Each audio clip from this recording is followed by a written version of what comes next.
chat room and type "tell me." I want you to go to the chat room and type "tell me." If you're excited and you can't wait to hear from these special individuals who started from nothing and today they are Two Comma Club members. Now, let me explain what Two Comma Club means. These are the persons who have earned a minimum of 1 million naira for 3 consecutive months. So it's no longer a coincidence or a fluke, but they've done it consistently. It means they've entered the residual income mark of making a minimum of 1 million naira. And it is only right that we recognize these people. And we're also going to be hearing their stories this morning. The first person I would like to bring up is no other person than Amazon Ambassador Natasha Mandoma. Amazon Ambassador Natasha Mandoma. Admin, kindly make her a co-host. She's going to be coming up to tell us her story. I would have loved to say a little bit about her, but I will let her do all the talking. So you're welcome, Natasha. The floor is yours.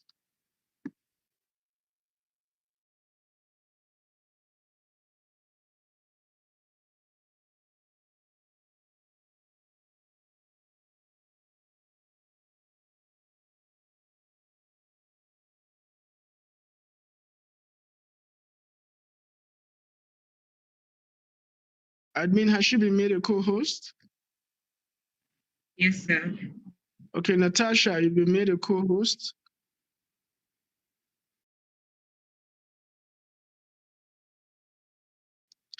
All right, while she's getting ready, the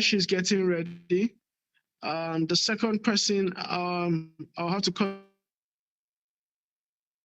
up the second person so that once he's done, she'll come up. And this is no other person than Mr. Miyaki Ishaya. Please make Mr. Miyaki Ishaya a co-host. Mr. Miyaki Ishaya used to be a radio, or is it online radio personality, and came in contact with this opportunity, and his life is completely, or has been transformed and is being transformed. Okay, so over to you, Mr. Miyaki Ishaya. The floor is yours. All right, good morning. Can you hear me? Can you see me? Can you hear me? Can you see me? Please spotlight his video. Okay, we can hear you and we can see you. All right, thank you. Thank you so very much. Thank you for the privilege, sir. I'm super excited, super happy this morning once again. Welcome to the cell meeting. All right, so quickly, I'll just go ahead and then share my few story. I know a lot of people don't know much about me. Okay, so I'll just go. They gave me just at least 5 to 7 minutes. I'll just maximize that. All right, so my name is Ishaya Mayaki. Okay, I grew up in an average home where we struggle because at a point I woke up. Yes, let me say I grew up without knowing my mom because she passed on at some point when I was very young. So it was a struggle for me all the way through school. Okay, I scored through school where I graduated from ABU Zaria 2011. Okay, now after graduation, God help me, I didn't have to go through the labor market because I'm a hustler. So I got a job in a radio station, okay, Liberty to be precise, both radio and TV. Okay, so I was a presenter, also a video editor there in the station. But as time progresses, I got that job 2011. Okay, 2012, 2013, 2014, I was like feeling on top of it, like a fame, like things are going well. But 2016, to be precise, something happened, okay? 2016, precisely June, okay, June, July, something happened. And at some point, the take home, that is the salary that I receive, no longer come. Okay, it no longer come, and it calls for retrenchment where people were being sacked. Okay, and at that point, I went for a break, like a 1 month break. Now, what happened is I kept hearing that retrenchment is going on, sacking is going on. Okay, I hope they can hear me. Somebody is saying they can't hear me. I hope they can all hear me. Okay, now at that point, okay, sir. At that point, where they've been retrenching staff, they've been sacking staff, what happened? all right, I was afraid, okay? And when I resumed that faithful Monday morning, a letter also was handed over to me. All right, now what your guess is as it was a sack letter, but seriously, it was not a sack letter. Okay, my salary was cut. Now, salary that was not even enough. Okay, I take a salary of 80,000. Okay, now it was slashed to 40,000 plus one or two minus 38,000. So it was now a struggle for me. I started struggling, because when I saw that sky, my spirit was down. So I started checking out for opportunity. That was 2016. Okay, I scheduled all through that till late 2019, 2020, where I was shown this opportunity. Now, after seeing this opportunity, I ensure I picked the mastermind slot that day, because that was what actually I was looking for. Okay, because the reason why I even joined the radio work, because I studied agric engineering. There's no how I can find myself in the media space. Okay, but I found myself there because of one thing. I saw myself while growing up. I told myself that if God helped me, this struggle that I'm struggling, I will ensure that the people coming up will not have to struggle that way. Okay, meaning the orphans will not struggle. And that is my dream, to help the orphans, to help the less privileged, to give out charities. And that was it. Okay, so when I saw this opportunity, I keyed it to it. I saw myself living that dream again. I saw myself living that dream, and then I joined this opportunity. 1 year later, things began to make sense. At least we can do giveaway, we can do so many things, and things began to change. Now, what actually made me, because I actually fired my boss. I actually fired my boss and then faced this business full time. Reason is because salary is not the way out. Okay, now this half pay cut is taking chunk of my time. All right. And then when I joined this business, I wasn't paying attention to the business. And it was a struggle for me. I said, no, I have to take one and leave one. All right. Now, with the consent of my wife, everything, put it together. And then I left that radio, that media work. And then I faced this full time. Now, this is about my 2 years, two years and a half in the business. It has been a lovely time out, okay? But today, as we speak, I'm a 2 Comma Club member. What that means that I'm making millions in a monthly basis. Just imagine that I am still there. I am still there in the media space, still struggling. It means I will never see the light. I will never see this light, okay? So what I encourage this morning is this business is a game changer. This business is a gold mine. So if you are joking with it, if you are playing with this business, I tell you, you don't know what you are playing with. Okay, focus, full focus. Okay, don't be distracted. Full focus will give you your expected dream in this business. All right, so today I'm a monthly millionaire, okay, courtesy of this great opportunity. And then it is not possible without my able mentors, talking about Dr. Abraham Achadu. He has been a lovely ride with him, so many others along the way, but he has kept at it, ensure that, yes, I hit this milestone, which I am very grateful. I also want to thank my teammates, okay? We've been together, we are running together, and then they help us. We are running at the same space, achieving this same gold mine. All right, so I appreciate all my teammates. Okay, congratulations is all our win. Okay, so congratulations to Ross. Okay, not also forgetting my lovely wife. She has been my backbone, helping me out, ensuring that, yes, I am up to speed. Okay, I also appreciate you. Thank you. She's also in the business, okay, and then she's doing well. All right, so thank you so much for your support. Okay, and of course, I'm not forgetting about able leader, talking about Ambassador Dr. Michael Okoli. Want to also thank you for bringing this. You know, when I actually signed up under his presentation that day, and then when he was parting, I don't know if you can remember, when he was parting from Kaduna to Abuja that day, he told me that move to 7. You know, I started with 1. He said move to 7. I was like, I don't understand. Moved to 7. And today, I'm operating on the maximum. Thank you so much, sir. Thank you so very much. And then to everyone that has been on it, being part of my success story, how can I thank you more? I have Mr. Godfrey there. I have Ajia, Fatima, Abdullah. I have so many teammates. I have Halima. They are all great in terms of doing this business. The Katina team, wow, they are lovely, lovely. Thank you. There are too numerous to mention. Thank you so much. And of course, to you, Engineer Abba, you have been a great inspiration to me. Thank you so much. I appreciate you. I'm not taking it for granted. I'm not taking it for granted. And to my able mentor, Dr. Abraham Achadu.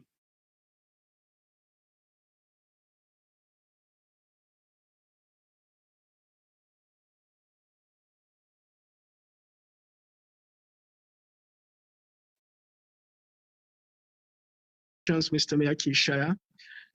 Wow, such an amazing story. He went from a salary of 38,000 naira to being a monthly millionaire in the space of 2 years. In fact, when he said, I didn't even know that part of the story. I only knew he was working in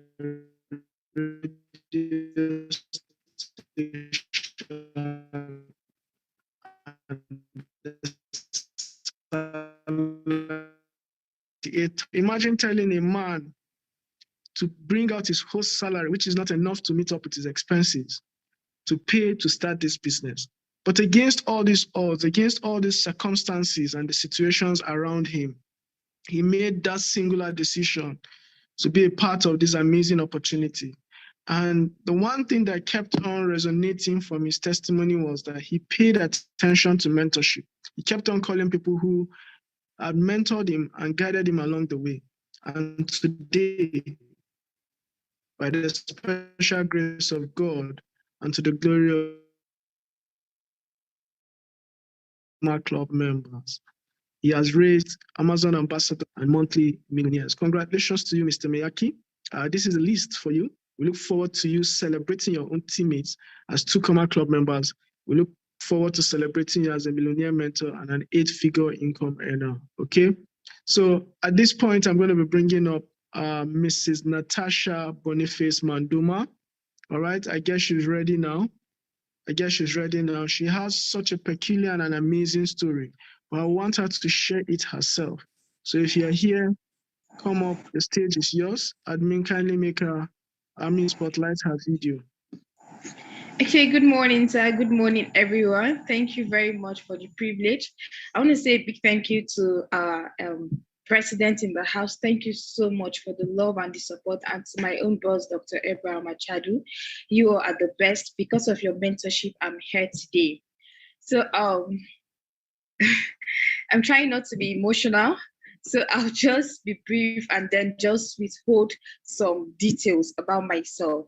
Okay, so I came from a family of 12 from a polygamous home. I'm actually the overall last born, both from my mom and also the 2 wives. So I grew up without knowing my mother. Life was not comfortable for me at home at all. In fact, it was very, very uncomfortable for me.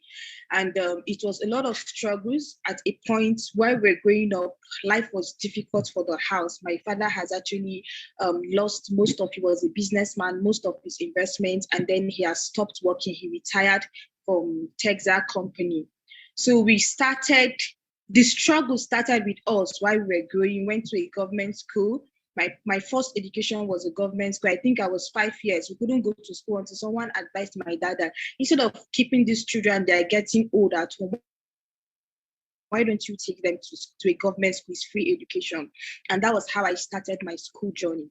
And then when I got to 300 level, I remember losing about 2 admissions or 3 admissions because there was no school fees. And then when I got to, before I got the last admission, when I got it, in fact, it was not even a one-time pay. A lot of people had to come together, give me money, and then that was how I started school. So that was just how I pay my school fees. And then in school, to help myself, I have to do a lot of promo jobs. I had to do a lot of promo jobs to just help myself. I go out and the rest. So while I was in 300 level, I was actually called to come. A pastor of mine was going to launch this same business in Kaduna, and they had an offline event. And then they called me that very morning that I should come help out to usher people in. I didn't know what they wanted to do. That I should just come out, help usher people in. I remember when I went there, I had to help out in cleaning the hall, washing the toilet, so many things. And then while I was standing, I got the privilege of Ambassador Michael Okoli that actually came to do the presentation. And then I saw it there. And then I asked myself three questions.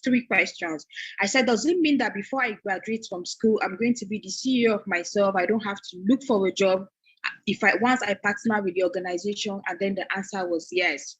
And then I also asked myself, that does it mean that before I finish school, I'll be able to support my dad? I'll be able to buy anything he likes without him asking me? I'll just feel like giving my dad something, and I'll be able to do that because I have the money. And the answer was yes. And my dad was actually aged then too. So I asked myself, does it mean that I was actually going to help him have healthy self, like with the product and everything? And then the answer was yes. And then that was it for me. That was my own intake about the business. And then I told myself I was going to key into the business. And then how I keyed into the business, I've actually done about 4 promo jobs. And then I gathered the money and I bought a brand new phone. So when I got to see this opportunity, I knew that for my family at a whole, nobody could give me that kind of money. So I had to go and sell out the phone. It was very painful because I sold it below the amount I bought it. And then that was how I started my business as a student in 300 level. And then that was it for me. Starting the business, everything about me changed. Myself, I don't know, but everything about me just changed. My cycles, the people I work with, my intellectual, I was outspoken. So many things about me changed. And not just that, the financial status. I began to see that I was just doing things. I was just different from the family. Now, this was me when I was leaving home for school. I remember one of the holidays I came, I just breezed into the house, and I was supposed to go back. And then when I was going back, my stepmom told me something. She said, I thought I am succeeding, but I should not worry. I will go back and remain like the other people at home.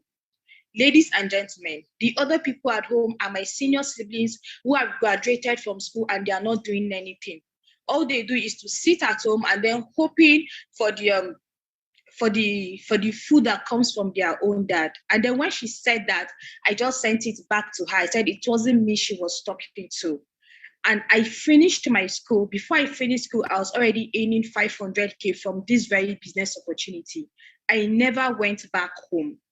God helped me. I got married, and today I earn in 6 figures. Not just me, but I also have teammates who also earn in 6 figures too, walking through the journey of their 2 Comma Club.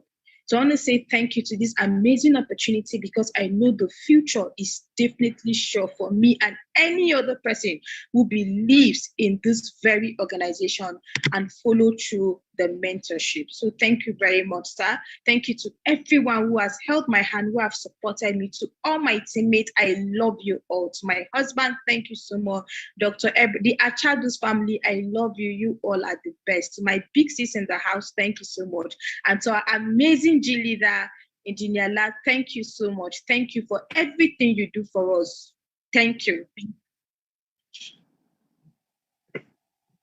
All right, congratulations, Natasha Maduma.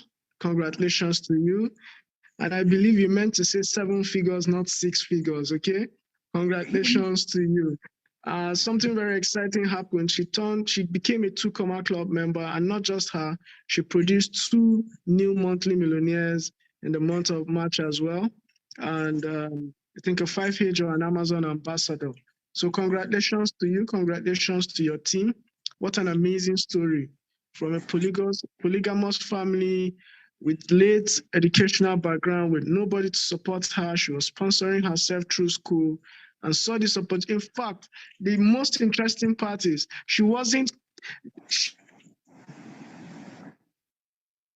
the person that invited her did not qualify her worthy of being in this business. The person that invited her to be an usher. Not even, the person didn't even consider her qualified enough to be in this business. But by the special grace of God today, she's not just a 7-figure income earner, she's already creating millionaires. Congratulations to you. Look forward to you being celebrated as a millionaire mentor and an 8-figure income earner, okay? So ladies and gentlemen, due to time and what is in front of us, the several benefits and value we are going to be receiving today, I'll have to stop the success stories here. As you have heard it, and I'm sure you've drawn inspiration from this morning. The business that we do here is way beyond just making money.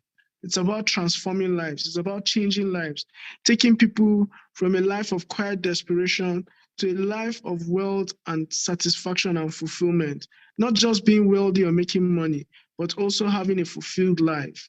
A fulfilled life is a life that you've left positive impact in the lives of so many people. So right now, I will be receding and I'll be bringing up on stage no other person than our amazing visionary and president. This person is someone that needs no introduction.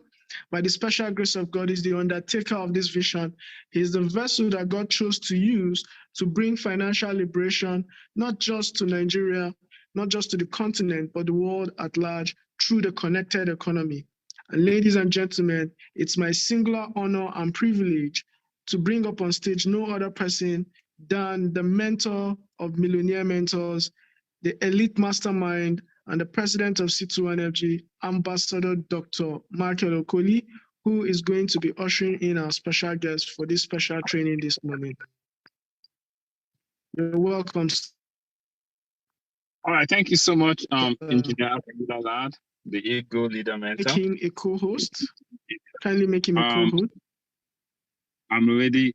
Hello, can you hear me? Okay. Yes, I can hear you now. We can hear you now. You're welcome. Okay.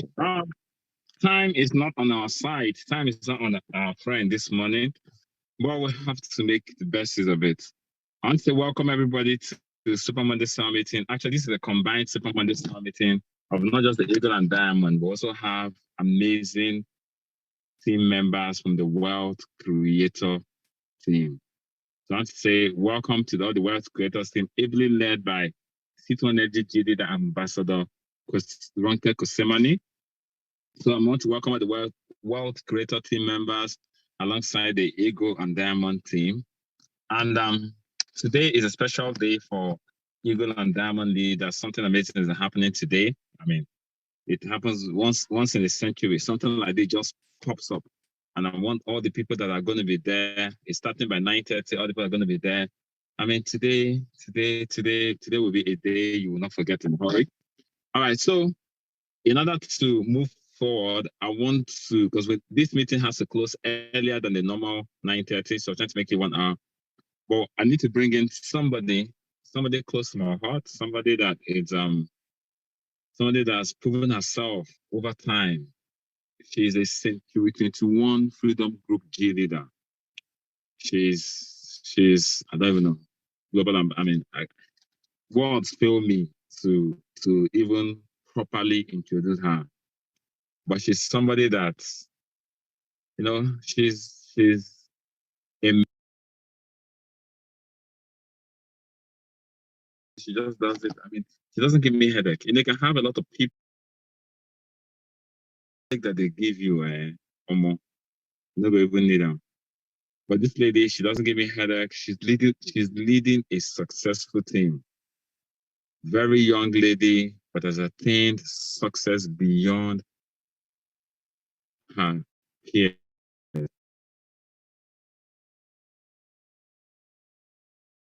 Earners. She's not just a multiple 8-figure earner.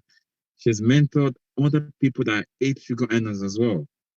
She has a lot of millionaire mentors, 2 Comma Club members. I mean, she's an achiever. And she's coming today to give us some things in music training. And once she's done, I'm going to come in and give some special mentorship, just like a tip from the conclave, just a tip, just like a tip. So make sure that you're there. Make sure that you're there. Once she's done, she's going to come and teach us, mentor us briefly. Then after she's done with the mentorship, then people are saying you can't see me, no problem. You will see me when I come back after she has spoken. All right. I'll come back. For those of us that are going to be here when she's done, I'm going to share some things that will also change your life forever. So welcome, World Creator Team, and welcome Eagle and Diamond, and welcome all the people that graduated from the Creator Program. All right. So it's time to welcome our special guest of honor. You know, I met this lady in a plane when I was traveling to Port Harcourt for an event, and I met her in the plane, and she sat beside me, and today she's an Amazon ambassador. She's a super success, and she's one of my top G leaders. Ladies and gentlemen, let's put our hands together and welcome Ambassador Ronke Kosheman. You see, you need to fasten your seat belts because she's about to throw some bombs up in here. She's about to throw some bombs up in here. So welcome, Ambassador Ronke Kosheman. Please make her our co-host. Make her co-host. And oh, before she comes in, I want to say happy Eid al-Fitr. Please pardon my pronunciation. Or happy Salah. If I remember the happy Salah to all our Muslim brothers. The room is 964.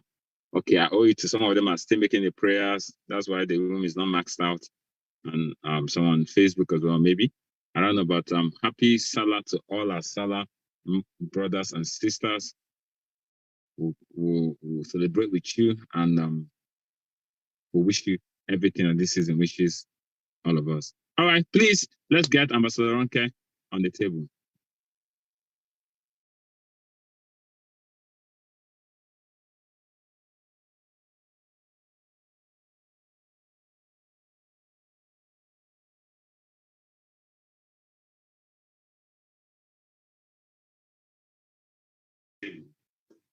Okay, thank you very much. Thank you very much. Mentor of life. Thank you very much, boss.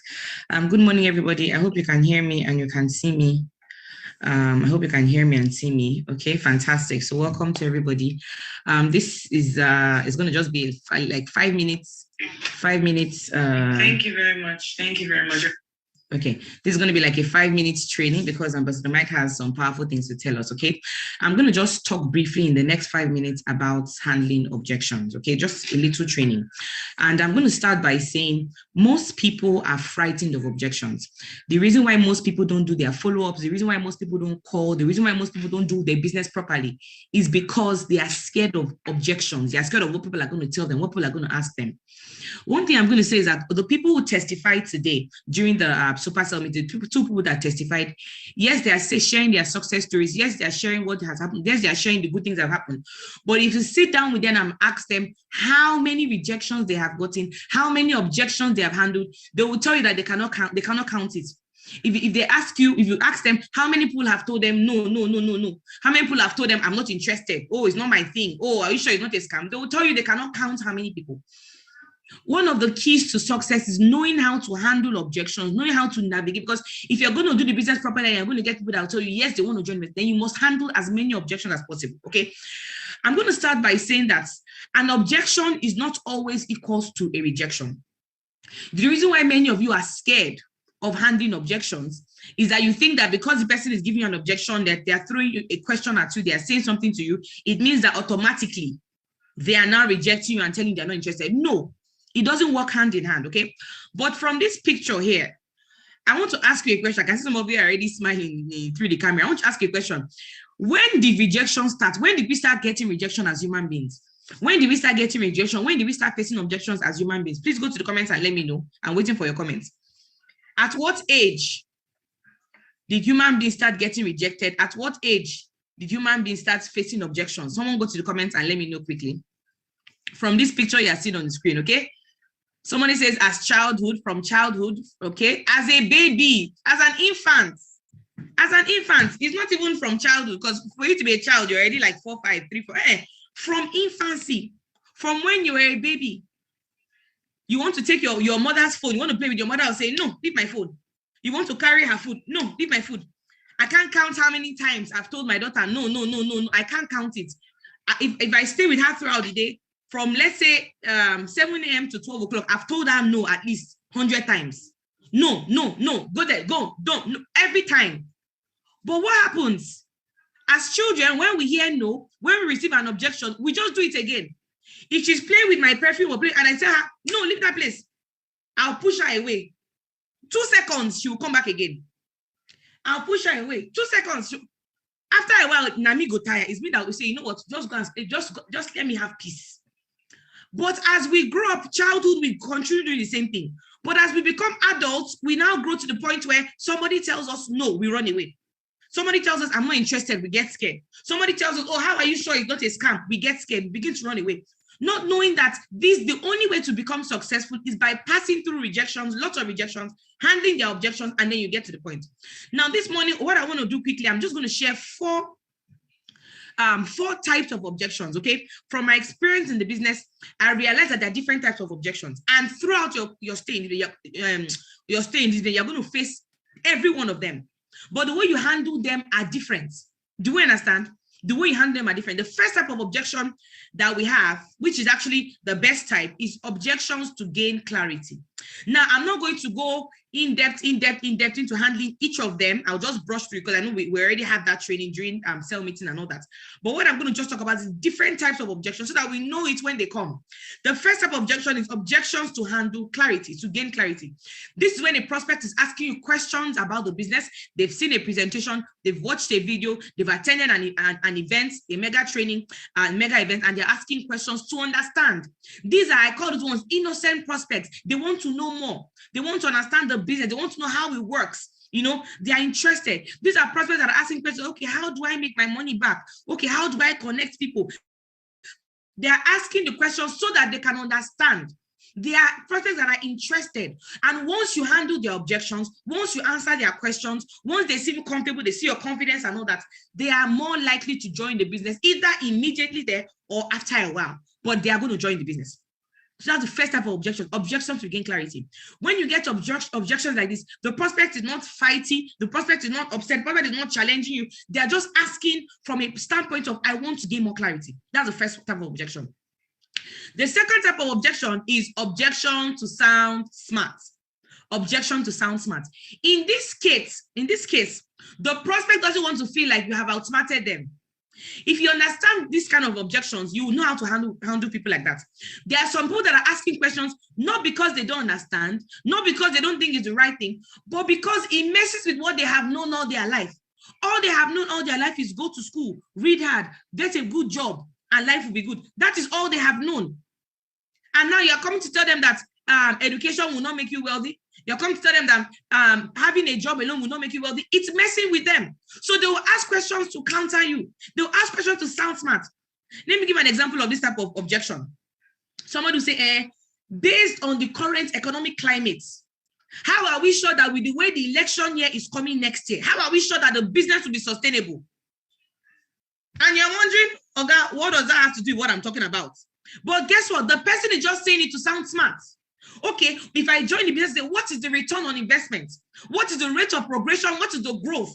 Can you show me the documents? Can you show me? These are people that are just trying to sound smart. Now, if you handle this objection the way you handle someone that's trying to gain clarity, you will not go anywhere. Because the more you handle the objection, the more they are raising more things. So in this case, how do you handle this kind of person? And then maybe first of all ask, how many of you say you have met prospects that just ask questions because they are trying to sound smart? Go to the comments and let me know. Then I'll tell you one line you can use to handle their objections. Go to the comments and let me know. How many of you say you have faced this type of prospect that the way they're asking the question is, you are wondering, this has nothing to do with the business, right? But they want to show you that they themselves, they know. Yes, you may have the money, you may be wealthy, but they themselves, they know. Have you met this kind of prospect before? Go to the comments and let me know. Okay, yes. Fantastic, fantastic, good. Somebody will say, show me the CAC documents of the company. Show me where are they making the products? Where is their manufacturing plant? Why are they making it in Philippines? Why is it all sorts of things? Good. You have met them and be good.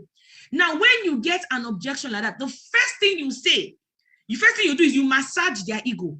You don't start answering the question. No, you massage their ego. You say, wow, that is a fantastic question.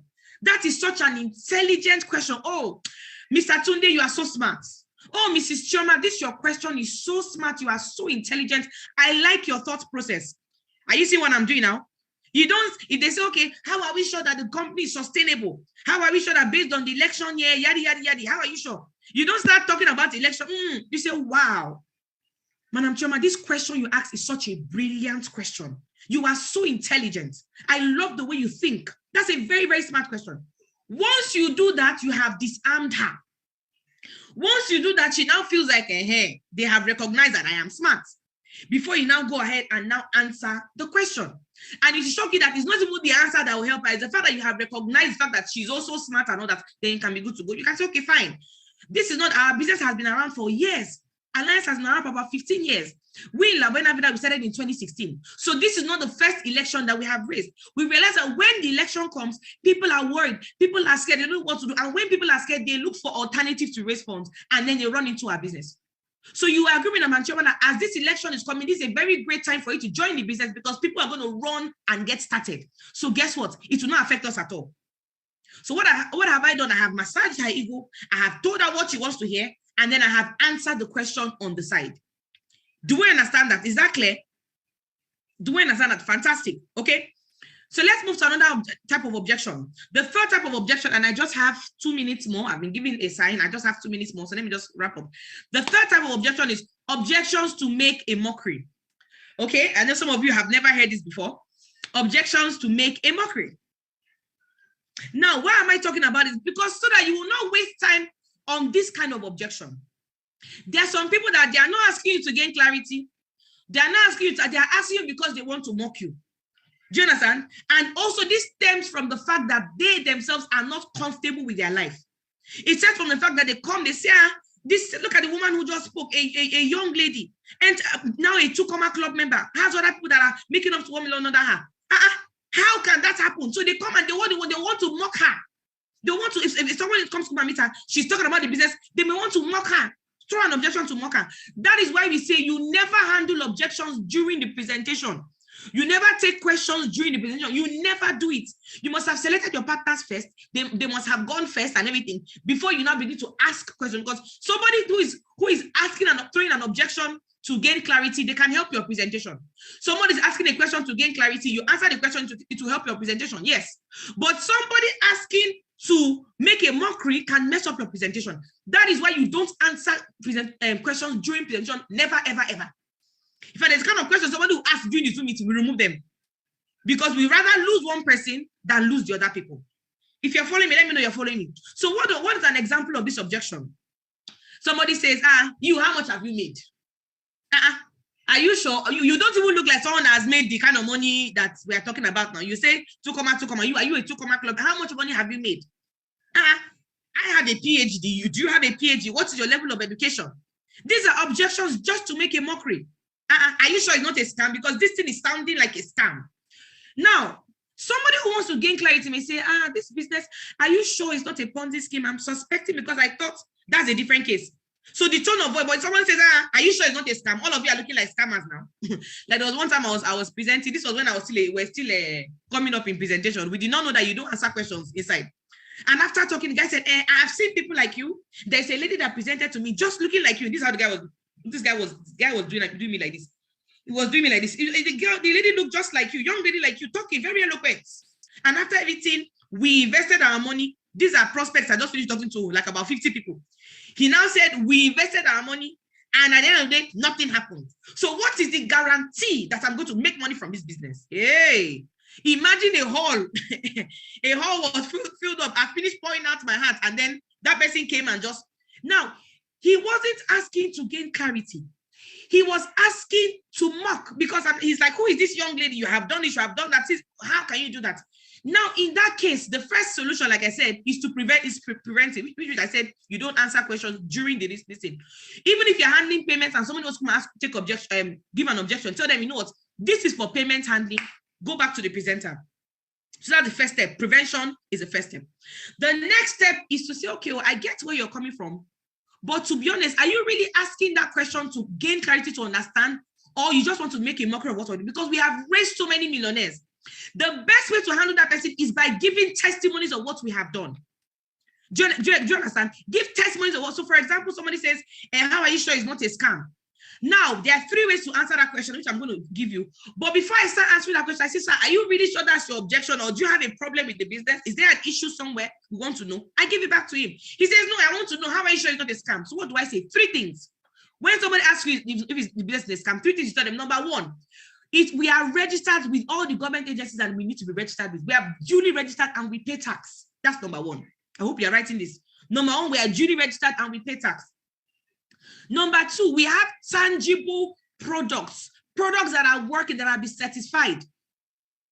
Even without the network marketing aspect, Alliance will still do well. You know why? Because they have products. There are people whose diabetes are getting healed. There are people who have been protected by radiation. There are people who could not conceive, they are conceived. There are people who had headache is helping them. There are people who have been cured by our supplements and all of that. So you tell them, if you go to shops, our products are there. So there's no way it's a scam. Number 3, we in La Buena Vida have been in business for about 6 years now, and we have offices all over Nigeria, hundreds of offices. If it was a scam, we will not have all those infrastructure. So these are 3 ways to handle the is it a scam question. Number 1, no, we are duly registered, we pay our tax. Okay. Number 2, we have products, tangible physical products, unlike some businesses that don't tell you send money here, send money there, no product, no nothing. And finally, number 3, we have hundreds of offices all over Nigeria. And if we're a scam, we will not have such infrastructure and all that. Okay. If you got what I said, go to the comments and say, I can handle the scam objection quickly, so that I know you're following me. Because this is one of the objections that people are so scared of. But what if somebody asks me if it's a scam? What do I say? And you begin to shake. No. Me personally, I love it when I get that question, because I'm already armed with how to answer them, okay? So if you've gotten value now and you can answer that, go to the comments and say, I can handle the scam objection. This is the last day that you hear that question, is it a scam? And then you start getting scared. You start getting, hey, what do I? No. You have to be confident. Fantastic, fantastic, okay? So the last thing I'm going to share here before I call my mentor to speak is the final type of objection is objections to cover up a lack of interest. Objection to cover up a lack of interest. Do we get that? That's the next type of objection, okay? And that's the final one I'm going to talk about before I hand over, okay? Now, the truth of the matter is that there are some people that are asking you questions, raising objections, because they are not interested. Those kind of people, there's nothing you can do that will get them to join the business at that point. Because Eric Worre talks about the concept of the dial, where some people are at 12 o'clock, some are at 3 o'clock, some are at 6 o'clock, some are at 9 o'clock. Somebody's at between 12 o'clock to 3 o'clock. Chances of them joining at that point are very, very high. But somebody's at 6 o'clock, 9 o'clock, you show them the business, they're even telling you, I want to pay. What's an example of this type of objection? So I have someone, let me give you an example practically. I had someone I was following up, and he kept on telling me end of the month. Bros, how far now? End of the month, don't worry. So one time I just finished listening to Matt Morris training about objection, and I asked him, come, is it really that you want to join at the end of the month, or this is just a polite way of you telling me you're not interested? This is how you handle people like that. Because I don't want to waste my time, I don't want to waste your time. Will you really get started in the month, or is this just a polite way of you telling me you're not interested? And the guy opened up to me and said, okay, actually, the truth is that, remember that day you showed me the business? I said, yes. I told you that there's somebody that showed me the business before. I said, yes. He said, actually, after that presentation, I went and registered under her. So there is no way I can register under you. Can you imagine, guys? This is someone that just finished telling me he's going to pay, promising me, I will pay end of the month. I will pay. Meanwhile, he had no intention to register because he had already going to go and join somebody else. But if I had not told him, are you really going to join me, or it's just a way of you telling me you're not interested, because I don't want to waste my time. You see, the issue with us is that we are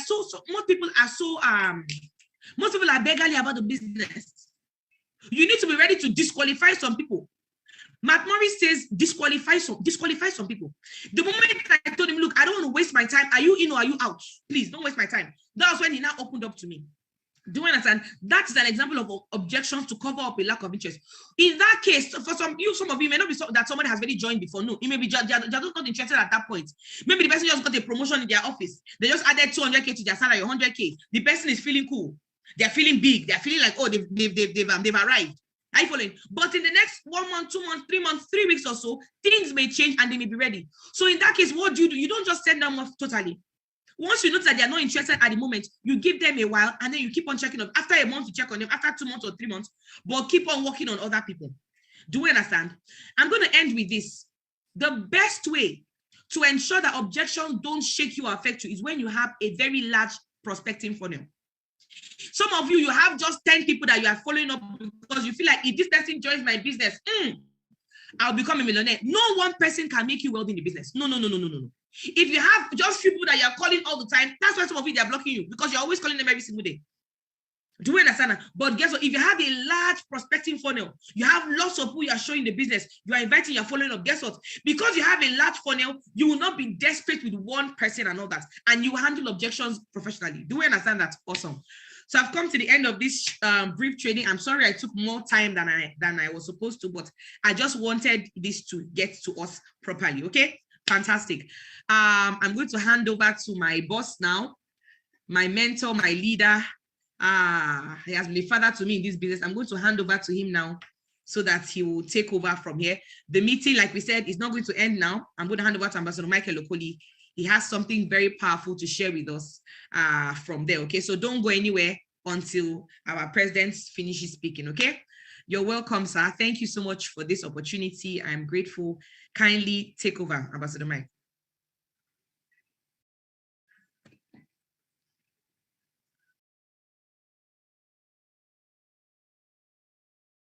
Okay, Ambassador, are you with us? Please, admin, make sure that his co-host.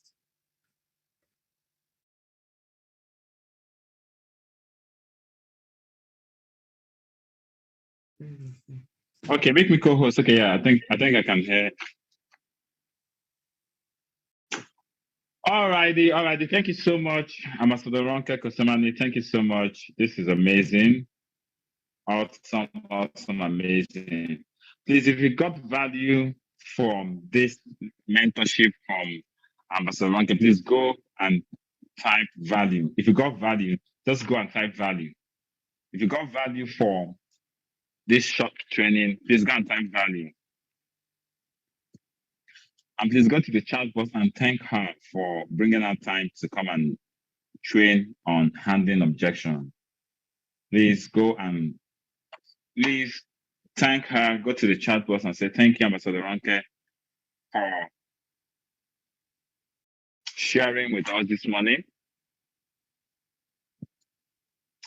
Alrighty,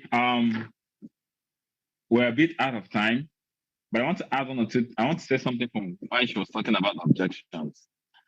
There's some people that are making objections because they don't have money.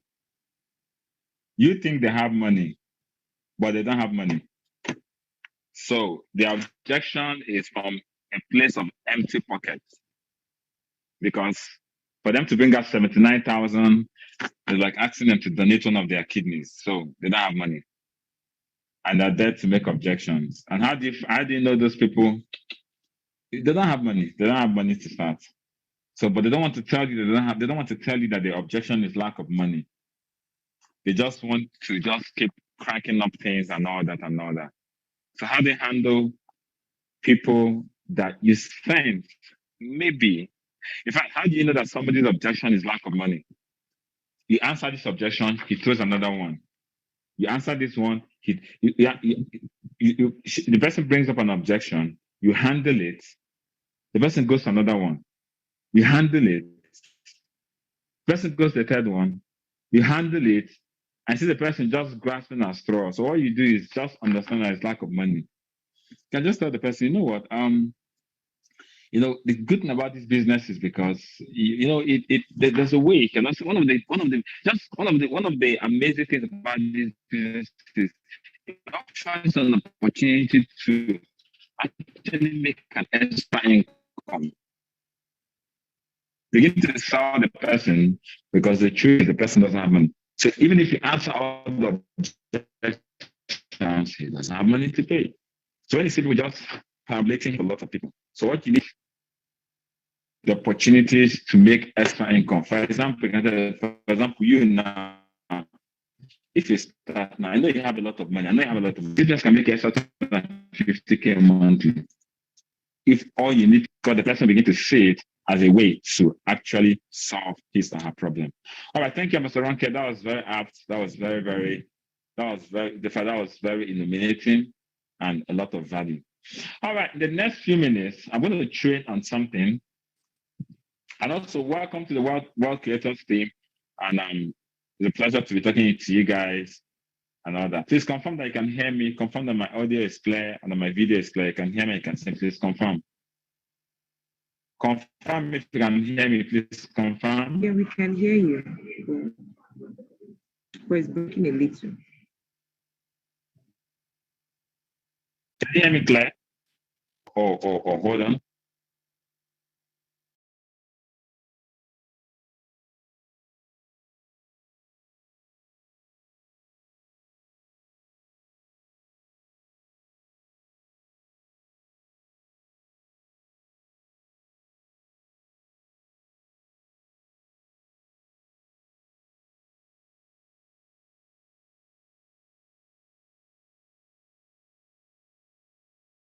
Can you hear?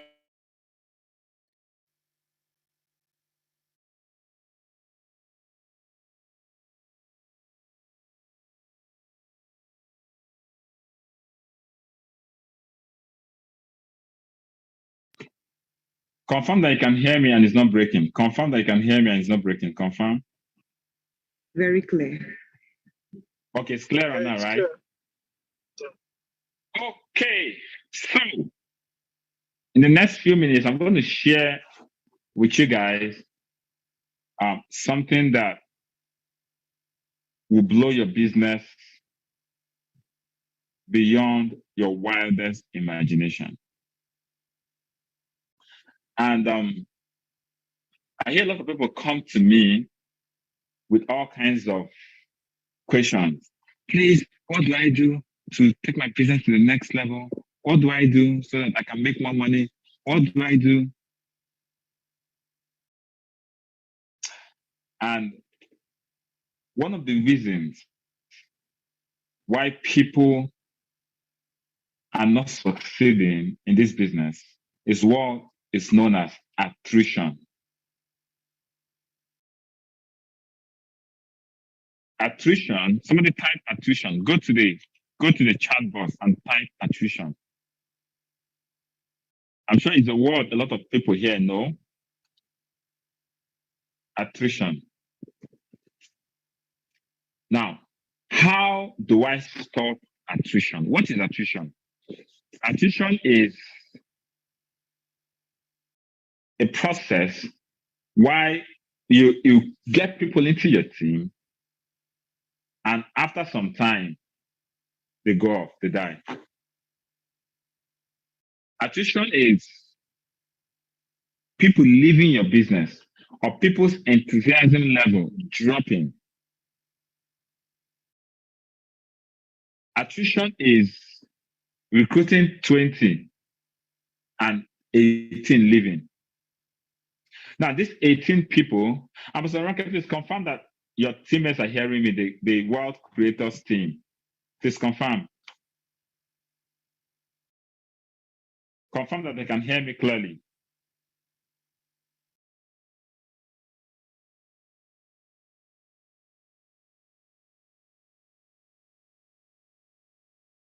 Confirm that you can hear me clearly.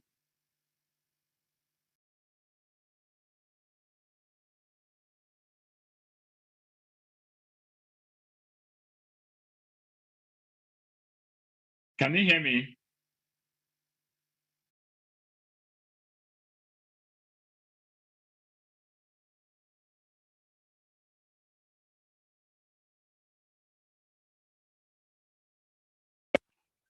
Okay, Boss Mike will be back very soon. Talk is breaking a bit, but he'll be back.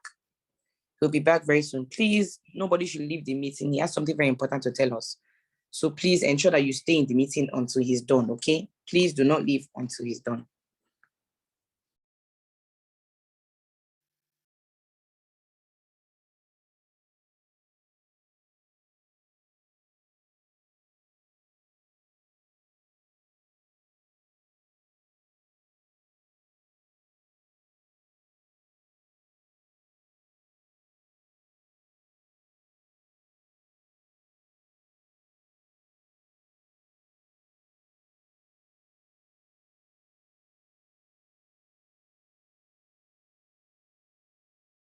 Okay, confirm you can hear me. Is it clear now? Is it better now?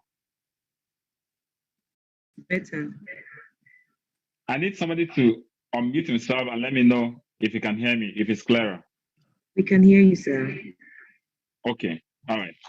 So like I said, acquisition is the process where you recruit a lot of people, and over time, you're not seeing the passion, you're not seeing the enthusiasm, you're not seeing the vigor and the fire, and it begins to go down.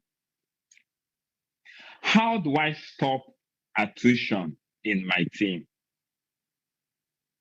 How do I reduce the number of people quitting in my team? Because if you check your team, if 50% of the people you have recruited in the past 6 months are standing, you'll be making a whole lot of money.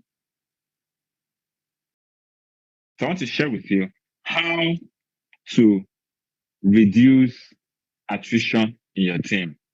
Number one, understand that what leads to attrition is people having unmet expectations. That's what leads to attrition. Somebody signs up, he has a lot of, please confirm that you can hear me. People are saying they can't hear me. Confirm you can hear me. Please confirm. Loud and clear, boss. Oh, good, good. Louder.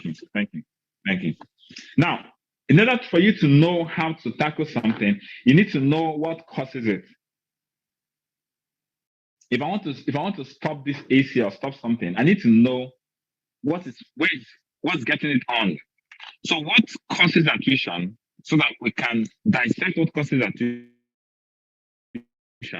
so you can know how to end attrition. The first thing that causes attrition is unmet expectations. People come into the business with lots of expectations.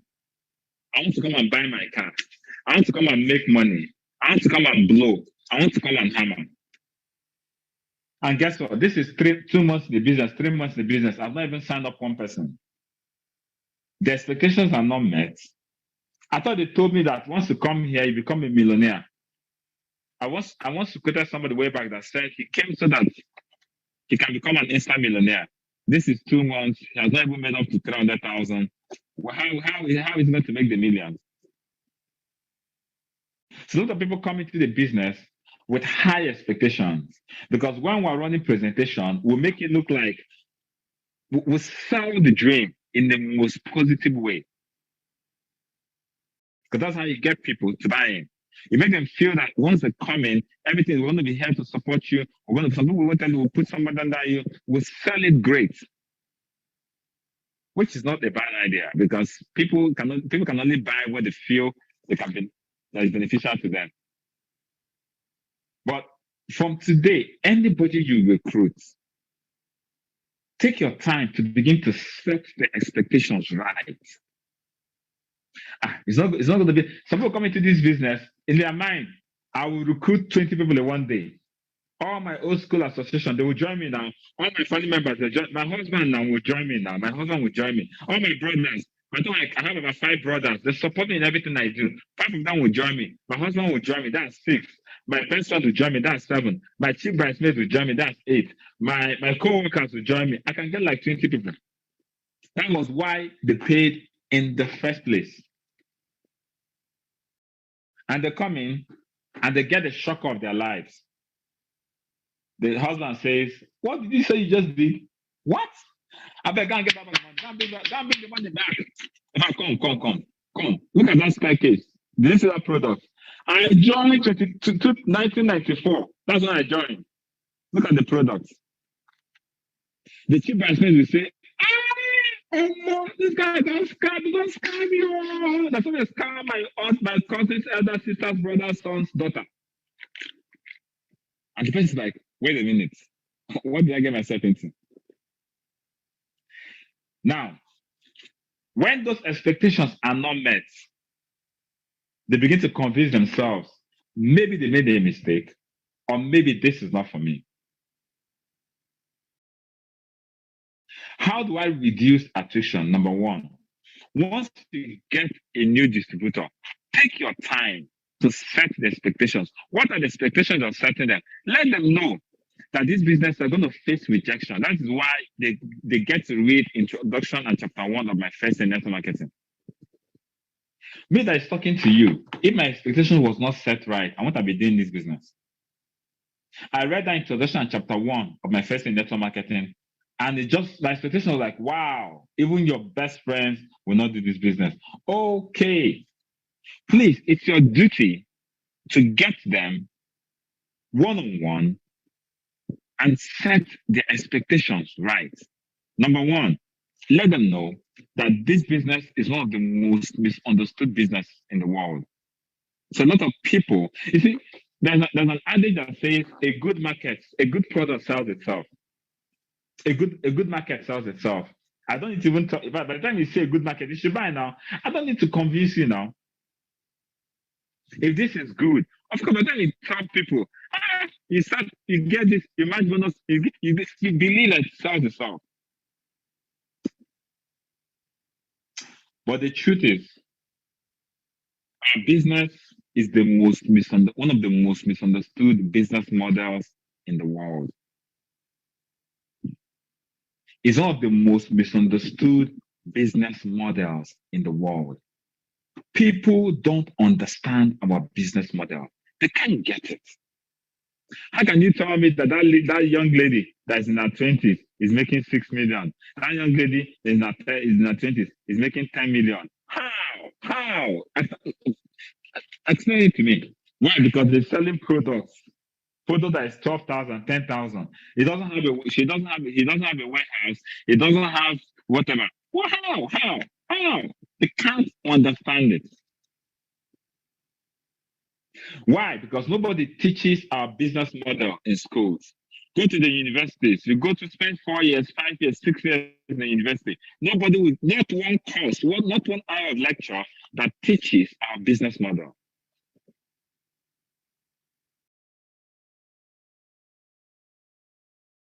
So because it's grossly misunderstood, you can't expect it to sell itself. A lady met me some time ago and told me that when she was squatting, that the people she was squatting with, immediately they asked her, what do you do? She said she's doing La Buena Vida. She said it's a scam. They threw her out in the street because she's doing her business. Young lady, no place to stay. That reminds me. Young lady, no place to stay. The moment she mentioned they were doing her business, those couple threw her out in the streets. Do they hate her? I don't think so. No.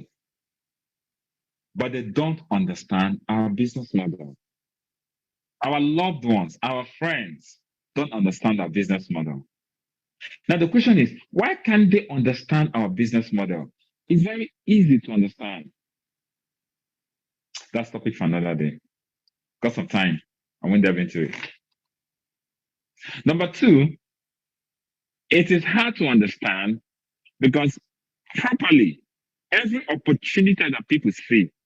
Now, naturally, if I see something, if I see a gold mine, I don't go call people to come help me dig the gold. No, that's not how life works. I remember when I was working in a bank, the ATM, someone that was in charge of the ATM, he made a mistake. Where he was supposed to put 500 Naira notes, he went and put 1,000 Naira notes. So what? Because ATM is garbage in, garbage out. If you press 5,000, instead of giving you 10 pieces of 500 Naira notes, it's giving you 10 pieces of 1,000 Naira notes because the person put the cassette of 1,000 instead of 500. So what it means that if you're withdrawing 10,000, the machine is paying you 20,000 Naira. When the first person saw it, he didn't tell anybody. He stayed in that place and was withdrawing. They don't tell people. Now, in the natural world, when you see something that is an opportunity, when you say diamond mine, when you see an opportunity, you don't go announcing it to the world. Come on. There's this land that if you buy it, it's 1 million, by tomorrow to get to 2 million. You don't tell to the world. You just tell to your few close friends. Not to anybody else so that they don't come and finish the opportunity. But in our business, it's the other way around. You're calling the whole world.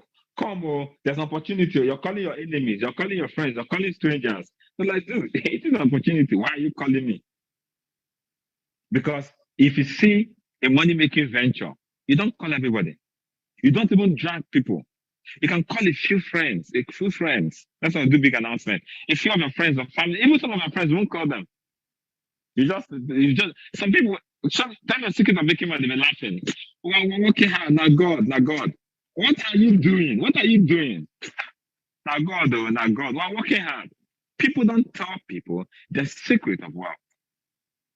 But in this business, it's the opposite. So people don't understand the psychology. Why are you telling me? If this is going to make you become a millionaire, buy houses, build cars, why are you telling me? I don't even know you. You just met me on Facebook. You just met me 2 days ago. Why are you telling me? It sounds like a scam. Why do people think it's a scam? Because that's how scam operates. Somebody will just call you, I'm in Port Harcourt. Do you remember me? Yes. I used to work in Shell. I'm working in Shell Oil Rig. I have 200 million naira, and I just said you should come, let us do it. Bring 1 million naira. After I bring 1 million naira, we'll go and clear the money, we'll wash it, and you pay. That is how scam operates. Because when you have an opportunity, so when scammers begin to tell you, come, there's this box there. We just need to buy this mercury. We want to buy it for 1 million naira or 500,000, then we can go and wash this money that can give us 1 billion naira. So they don't understand it, and that's why it's mostly misunderstood. Why is our business mostly misunderstood? Number 3. Why is our business mostly misunderstood? Number 3, because our business is a business where you empower people. You empower people. Our business is probably the only business where you are happy that somebody that is not you is making money. In the world, when somebody other than you is making money, you are not happy. That is human nature. You're not a witch, it's human nature. Do you know, come and see, do you know that my first son is now the best graduate in Harvard? He graduated with the first class in Harvard, the best graduating student.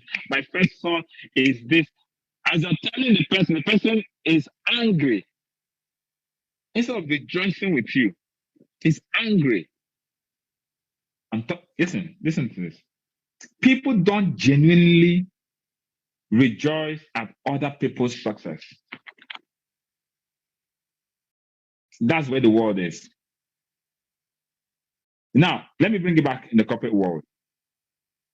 You're telling somebody, people don't genuinely, it's not natural. It's only in church that they share testimony and people are happy.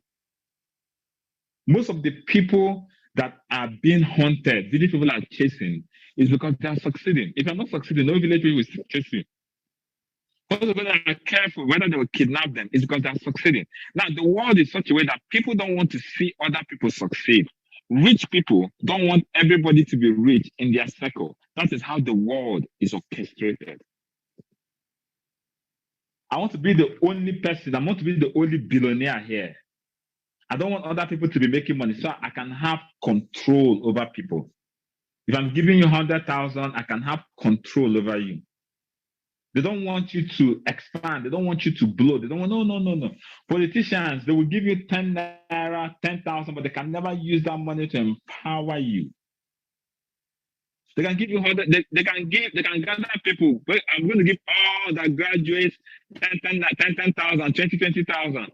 Because that 20,000 naira will never empower you. People don't naturally empower people, except those that are close family relatives. So they don't understand why you don't know them from Adam. You're empowering them. Why do you want to come and empower me? Our business is the only business where you gladly want people in your team to make money.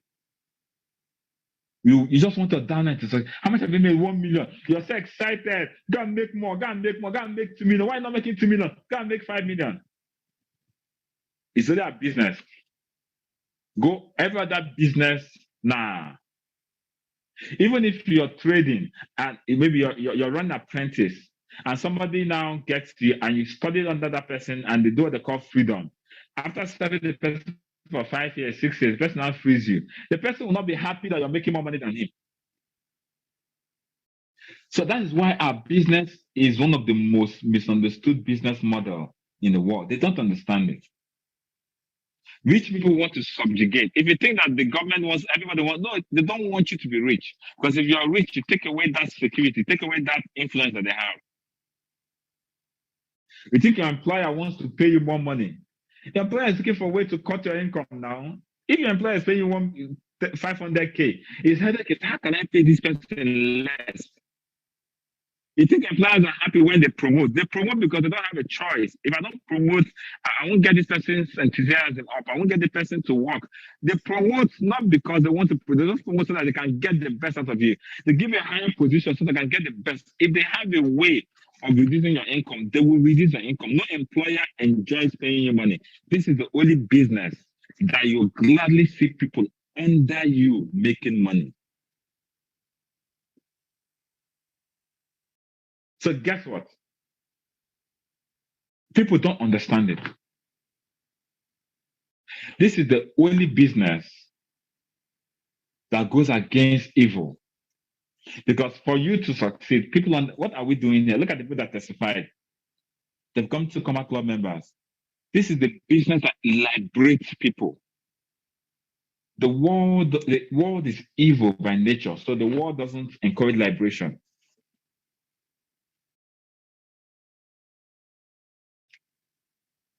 A man in his village, he wants to be the only rich person there. When you see people coming up, why do you think they fight competition?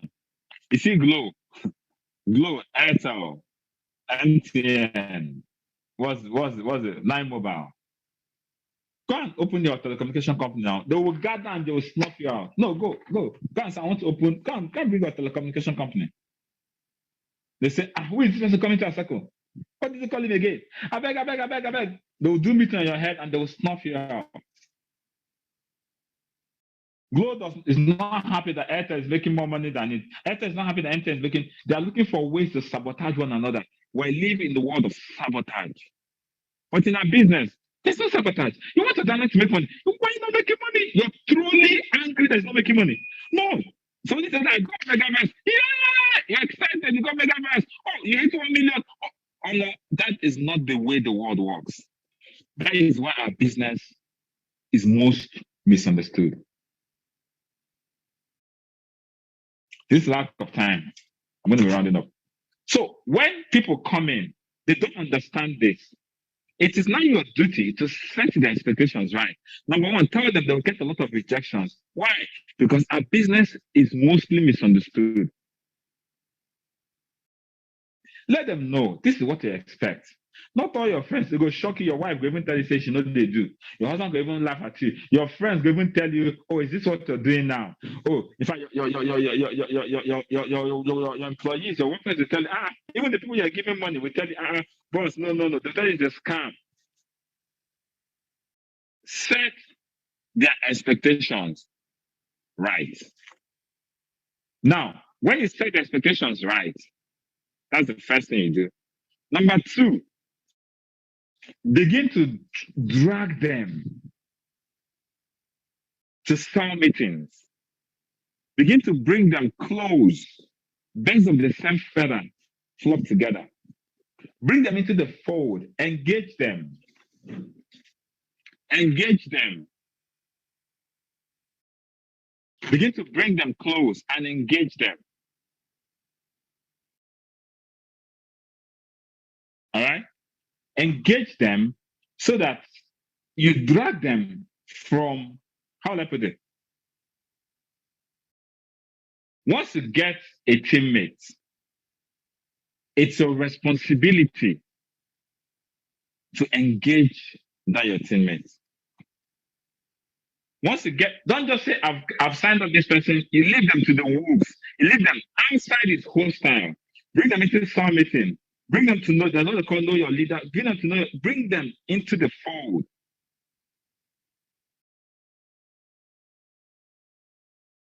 Am I communicating? Bring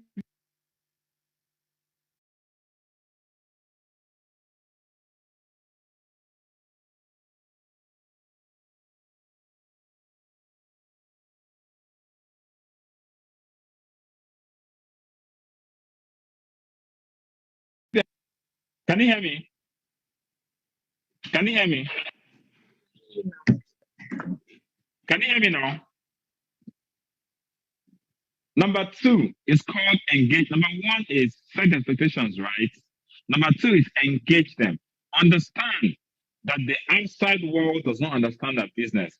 Understand that the outside environment is hostile. So begin to create a cocoon. That's why we call it incubator program. Everybody that signs up into your business is an incubator baby. You bring them from the outside world, put them in a place where you can incubate them.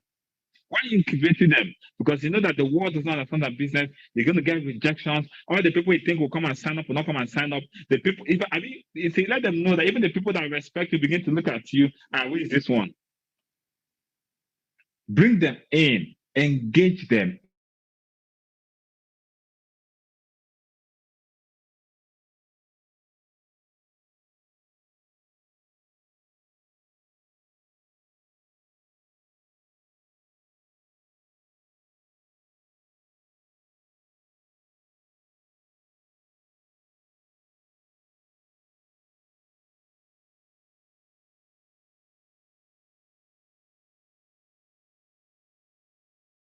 Increment, engaging them, you're bringing them in.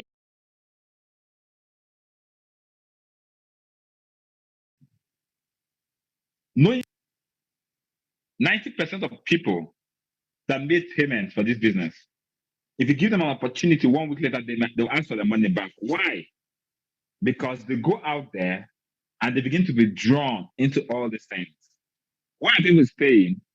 Bring them close, engage them to trainings, begin to train them, begin to take them to the SMO checklist. So over time, they'll begin to get the knowledge that you know. And once they begin to get the knowledge that you know, they will reduce.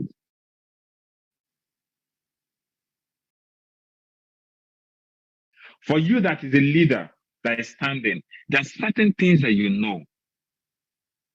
It is now your responsibility to begin to impact or transfer that knowledge to the people coming in. Only then will you reduce the rate of attrition. If you sign up people and you just let them to go out there, some people will have a business like a basket.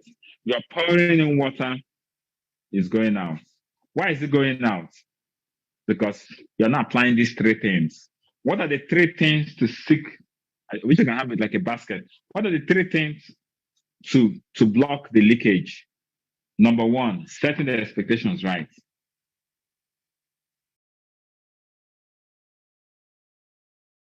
Somebody tell me as I close, what are the 3 things that I've taught this morning that reduces attrition? Please go to the chat box and type the 3 things.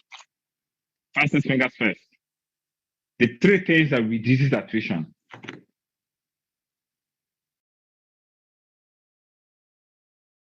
Go to the chat box and type it. If you're following, number 1, set the expectations right. Number 2, what's the second thing you do?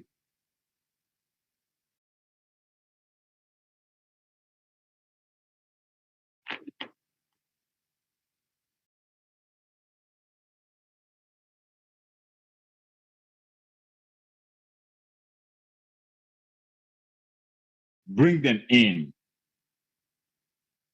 Bring them in, or engagement. Beautiful. Number 1, set the expectations right. Number 2, engage them. And number 3, train them. I just want to be sure you guys are following. Set the expectations right. That's number one. Set the expectations right. Let them know that this is what they're going to expect. Or they're not going to become millionaire overnight. Or this is not Ponzi scheme. By the way, when somebody tells you that this is a Ponzi scheme, just tell them, please show me one Ponzi scheme that has lasted for 15 years. 2006 till now is 60 years.